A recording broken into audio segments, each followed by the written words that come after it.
आज की तारीख में सोशल मीडिया सनसनी बन चुके इस चेहरे पर एक नजर डालिए। क्या हुआ, दिल की धड़कनें तेज हो गई ना? कसम से जिस किसी ने भी इस चेहरे को एक बार देखा अपना दिल दे बैठा। सोशल मीडिया पर आज इनके करोड़ों फॉलोअर्स हैं।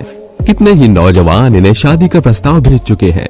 इनके चाहने वाले लोगों में हमारे हिंदुस्तान में भी कई लोग हैं। जी हाँ, हिंदुस्तान के लोगों में भी इस चेहरे के प्रति दीवानगी बढ़ती चली जा रही है। ये सबसे ज्यादा गूगल पर सर्च की जाने वाली हसीना है। दुनिया इन्हें तलाश जान के नाम से जानती है। लेकिन आप ये बात जानकर और भी हैरान होंगे कि तलाश जान न तो कोई औरत है और न ही मर्द, बल्कि ये एक किन्नर है जिन्हें आम भाषा में हिजड़ा या छक्का भी कहा जाता है। हालांकि ये शब्द अब सभ्य समाज में शोभा नहीं देते, क्योंकि आप माने या ना माने, किन्नर भी हमारे समाज का एक हिस्सा है। इन ट्रांसजेंडर लोगों के भीतर भी आम इंसान की तरह ही टैलेंट हो सकता है। हमारे इस वीडियो में आखिरी तक बने जरूर रहिएगा। तलाश जान पाकिस्तान की रहने वाली है।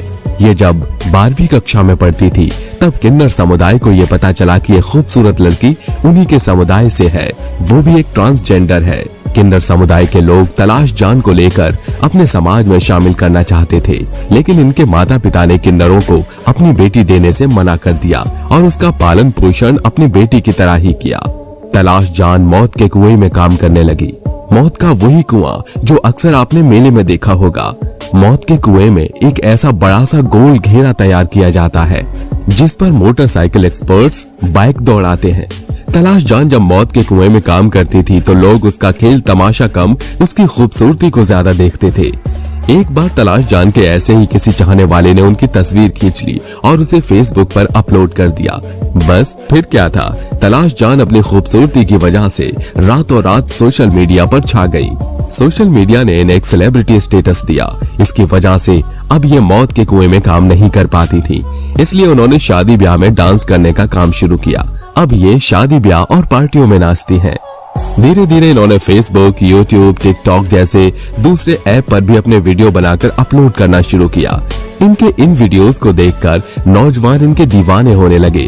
हमारे देश में भी तलाश जान के दीवाने हैं। धीरे धीरे तलाश जान इंटरनेट पर तलाश की जाने वाली गूगल पर आज सबसे ज्यादा तलाश की जाती है। लेकिन हम आपको बताना चाहते हैं कि पूरी दुनिया में केवल तलाश जान ही ऐसी अकेली नहीं है जो खूबसूरत किन्नर है, बल्कि पूरी दुनिया में किन्नर समुदाय में ऐसे बहुत से चेहरे हैं जिन्हें देखकर किसी का भी दिल फिदा हो जाएगा।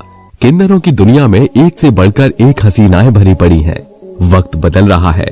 पुराने और दकियानूसी सोच को छोड़कर लोग आगे बढ़ रहे हैं। आज महिलाएं हर क्षेत्र में अपनी सफलता के झंडे गाड़ रही हैं। वो घर से बाहर निकलकर पुरुषों को उनके हर उस मैदान में चुनौती दे रही हैं जहां कभी केवल पुरुषों का ही वर्चस्व हुआ करता था। लड़ाई के मैदान में भी महिलाओं की एंट्री हो चुकी है। लेकिन इसके बावजूद किन्नरों की हालत में कोई विशेष परिवर्तन नहीं हुआ। वो आज भी खुशी के मौके पर घर घर जाते हैं, वहां जाकर अपना नाच गाना दिखाते हैं और बदले में पैसा लेकर चले जाते हैं। वैसे तो हमारे समाज में ये माना जाता है कि खुशी के मौके पर अगर किन्नर किसी के दरवाजे पर आ जाए तो वो बड़ा भाग्यशाली होता है।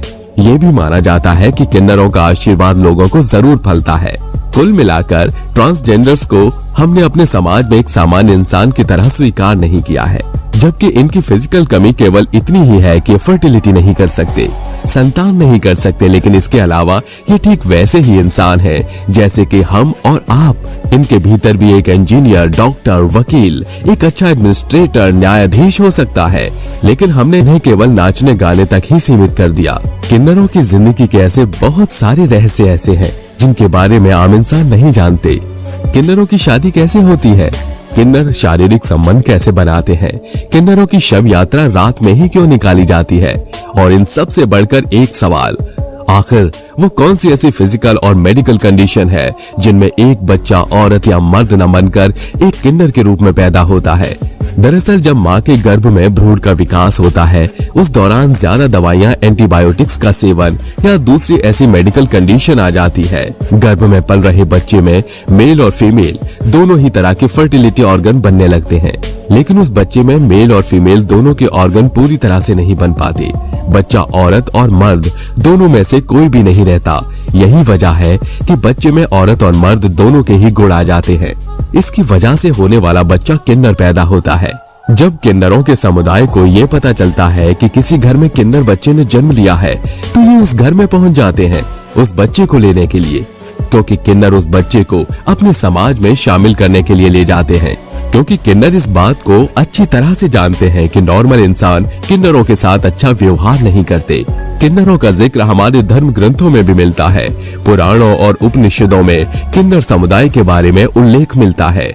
किन्नरों की शादी के बारे में शायद आप न जानते हो, लेकिन इनकी शादी हर साल होती है। इनकी शादी अरावल से होती है। अरावल इनके आराध्य देव हैं। किन्नरों के समाज में हर साल एक बहुत बड़ा फेस्टिवल आयोजित होता है। इस फेस्टिवल में सभी किन्नर अपने गॉड अरावल से शादी करते हैं। ये शादी बड़े ही धूमधाम से और भव्य समारोह में होती है। इसके बाद ये सभी किन्नर अरावल की पत्नी बनते हैं और उसकी मूर्ति को लेकर जुलूस भी निकाला जाता है।